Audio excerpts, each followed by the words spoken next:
السلام عليكم. هلو. ده الشهر التالت لينا از كوميونتي بارتنر لانسيف، واحنا كل شهر بنشير ابديتد فيدباك عن انسيف، هم مين، بيعملوا ايه، ولو في اي حاجه ايجابيه او سلبيه بنتكلم معاكم فيها. وكمان ان شاء الله السبت اللي جاي يعني بعد يومين هيكونوا موجودين معانا لايف للمره الثالثه علشان يتكلموا معاكم بشكل مباشر، يشاركوكم الابديتس بتاعت الشركه وعلشان يسمعوا منكم اي اسئله عندكم، او لو اي حد فيكم عنده اي كونسيرن لاي حاجه او عنده مشكله لا قدر الله مثلا مع حسابه او ان هو يفتح حساب في انسيف، تقدر تتكلم دايركت مع الشركه. وتعالوا ناخد نظرة سريعة برضو عن انسيف وهكذا. ماشي. مبدئيا انسيف هي واحدة من التولز اللي بتقدر تساعدنا في جزء الحرية المالية، ان احنا نقدر نتحكم في فلوسنا اكتر، نقدر ان احنا نحافظ على قيمة فلوسنا ان هي تكون بالعملة الصعبة وهكذا.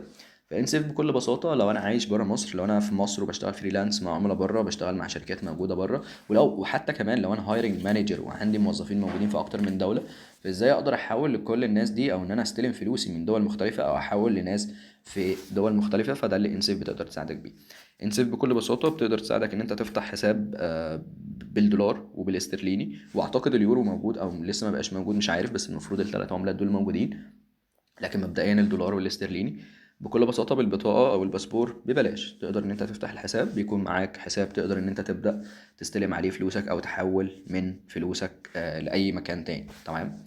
آه، ده الشهر التالت، وتعالوا نشير مع بعض ابديتس كده وفيدباك. وزي ما قلنا ان احنا السبت الجاي هنقابل تيم انسيف علشان نتكلم معاهم كمان دايركت. في الفيديو ده هنقول الحاجات الكويسه الموجوده في انسيف، والحاجات اللي انا شخصيا بنصحك ان انت تافويد استخدامها. تمام. مبدئيا ده شكل الابلكيشن من جوه. انت في البدايه طبعا بتدخل بتسجل، بتحط رقمك وبعدين تفتح الابلكيشن وتبدا تاخد خطوات التسجيل بتاعتك، ان انت بتحط البطاقه او الباسبور، وبيبقى محتاج اثبات لعنوان الاقامه بتاعتك. تقدر ترفع البطاقه برضو او اي فواتير تانية. لو عندك اي مشكله في الفواتير، كانت الفواتير بتاعت الكهرباء او الميه فيها مشكله فرفعت البطاقه تاني والموضوع مشي عادي جدا. تمام. لما بتسجل الاكونت بتاعك بيتفعل، ده بيبقى شكل الابلكيشن من جوه. مبدئيا فوق كده عندك يو اس دي اكونت، ده لان انت بيبقى معاك حسابين، يو اس دي اكونت والاكونت التاني بتاع الاسترليني. تمام. انت بيكون ليك حساب باسمك بالعنوان بتاعك الاساسي وموجود في بنك فعلي في يو كي او في يو اس. تمام. الحساب الدولار بيبقى موجود في يو اس، الحساب التاني بيكون موجود في اليو كي. تقدر تشوف بيانات الحساب بتاعك ازاي اول ما تفتح الابلكيشن؟ طبعا فوق كده بيبقى مكتوب لك الاكونت والبالانس او الفلوس الموجوده في حسابك. هنا في حاجه اسمها اكونت ديتيلز، لو عملت كليك كده هتلاقيه بيظهر لك بيانات الحساب بتاعتك، الاي سي اتش والايبان، علشان لو انت مثلا هتستلم من يو اس فتستخدم طريقه اسهل، لو انت هتستلم من بره يو اس على الحساب الدولاري فبتستخدم طريقة تانية وهكذا. ولو عملنا كده واخترنا الحساب التاني، فهلاقي الحساب التاني بتاعي وموجود في يو كي وبنك تاني وارقام تانية او بيانات تانية وهكذا. فدي بيانات الحساب بتاعك. لو نزلنا تحت كده هنلاقي التحويلات بتاعتي، مثلا ان انا استلمت من شخص وحولت لشخص وحولت لشخص، وزي ما كتبنا على الويب سايت وعاملين الريفيو الاولاني بتاعنا، ان انا لما حولت دولار وصلت في خلال يومين تقريبا. والمفروض ان هي بتخصم 10 دولار مهما كان المبلغ، حولت 100 دولار، حولت 1000 دولار، حولت 100000 دولار، هي هتخصم 10 دولار فقط. لكن انا حولتها ببلاش عشان كان اكونت برو يعني، فلاقيها تحويلها في الدولار في الشهر ببلاش. دي حاجه. الحاجة التانية ان انا لما حولت مصري حولتها يوم الجمعة الساعة 6 الصبح، وصلت 11 الصبح، فدي كانت حاجة حلوة جدا. ودلوقتي كمان انت ممكن تحول من انسيف لاكونت انسيف تاني زي انستا باي مثلا وهكذا. فده مبدئيا كده ايه سريعا. طيب انا لو عايز احول انا فلوس لحد، يعني مثلا انا استلمت على حسابي في انسيف اليو اس دي، فانا استلمت على حسابي اللي في امريكا فانا عايز احولهم هنا لوكال، او استلمت على حسابي اللي في بريطانيا وعايز احوله هنا لوكال. طبعا فكره ان فلوسك موجوده بره دي حاجه حلوه جدا، عندك حريه اكتر وبتحافظ على الفلوس بالعمله بتاعتك. تقدر تحول بس هنا بالجنيه المصري او الدولار لو انت محتاج دولار الجزء مثلا اللي انت محتاجه. طيب انا لو عايز احول لحد او احول لنفسي لوكالي، هنا انا عندي زرارين تحت مكتوب سند او ديبوزيت، بكليك سند كده وبختار. يعني مثلا هنا انسيف لانسيفز دي زي انستا باي لانستا باي، بتحط اليوزر وبتختار، وتحت الناس دي اللي انا حولتها قبل كده بتبقى سيفد عندك موجوده. تمام.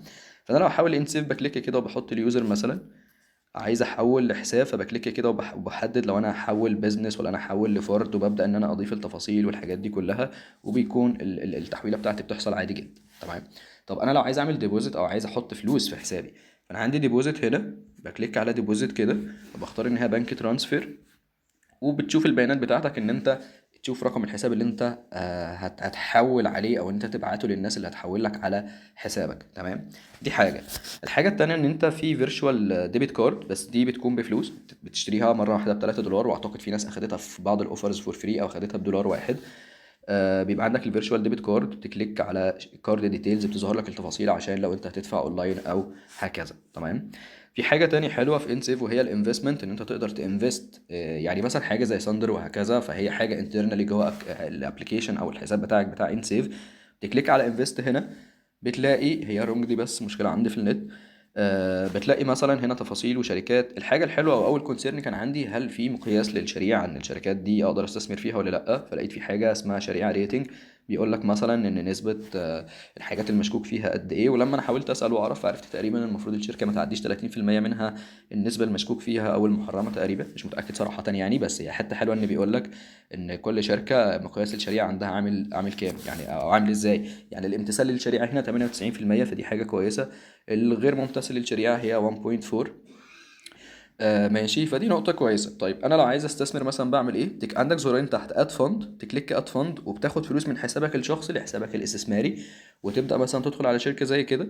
بتلاقي عندك باي أند سيل، لو عايز أشتري باي وبحدد أنا هشتري قد إيه أسهم، أنا ليا أسهم في الشركة دي وعايز أبيع فيما بعد، بكليك سيل وبختار عدد الأسهم أو القيمة اللي أنا هبيعها، وبتدخل وتنزل فلوسي في حسابي الاستثماري وأدخلها بعدين حسابي الشخصي. تمام. ده بالنسبة مثلا لجزء الاستثمار. ودي قصه انسيف بكل بساطه، يعني الموضوع بسيط ولذيذ قوي. انا عايز انصح الناس ان هي تافويد حاجه. انسيف نزلت عند حاجه اسمها توتالي ويردز. المفروض توتالي ويردز دي ايه؟ انا كاحمد اللي فهمته ان هي حاجه اشبه بالربا صراحه يعني.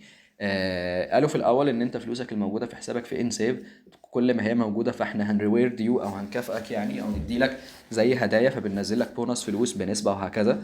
الموضوع كان مشكوك فيه في الاول من ناحيتي، وابتديت اسال الناس هل ده حاجه دايمه، هل دي حاجه مؤقته، ازاي تقدر ان انت تدفع فلوس للناس وانت اصلا لا بتستثمر فلوسهم ولا اي حاجه. ان هم قالوا ان احنا لا مش بنستثمر ولا هنستخدم فلوسك ولا الكلام ده كله، وقالوا في الاول ان هو اوفر مؤقت. بعد شويه لقيتهم بيتكلموا اكتر عن الموضوع، صراحه ما وصلتش لاجابه واضحه. كل ما اسالهم هل ده في ربا، هل ده في اي استثمار لفلوسي، بحس صراحه يعني ان الناس مش بتجاوبني اجابه صريحه. ويبدو ان الحاجه دي هتفضل موجوده دايما. فانا انصحك جدا جدا جدا ان انت ان الجزء بتاع توتال ريوردز دي مخليها ان اكتف، ان هي مش اكتف. لو انا غيرت الاستاتس بتاعتها وخليتها ان هي اكتف كده، فالمفروض هيحسب اي فلوس موجوده في حسابي ويديني عليها عائد 4%. فده ربا بيور يعني صراحه يعني من رايي. فمن فضلك افويد حاجه زي دي. استخدم ما يفيدك من انسيف، لكن تجنب الحاجات اللي هي بتكون مشكوك فيها او مش لطيفه او سيئه بالنسبه لك. وكده كده زي ما قلنا السبت الجاي ان شاء الله هنقابل الناس لايف في الميتنج، فنقدر ان احنا نتكلم معاهم لايف ونسالهم اكتر وهكذا. وكمان في الميت اب ده هنتكلم عن جزء الشركات، لان انسيف دلوقتي ظبطت امورها اكتر يعني، وبقوا بيشتغلوا مع الشركات كاشبه بالبيرول وهكذا. فدي نقطه كويسه للهايرنج مانجرز ان هم يسمعوا منهم دايركتلي وازاي يقدروا يستفيدوا منهم، وليه انسيف بيرول بتاعها ممكن يكون افضل من اي تول او اي سوفت وير او اي سوليوشن موجود تاني. وطبعا اليوزرز العاديين، الفريلانسرز، الكونتراكتورز، الناس اللي عايشه بره وهكذا، نقدر برضه نتكلم معاهم في الجزء الخاص بالافراد. هنستناكم السبت الجاي ان شاء الله 9 مساء اونلاين.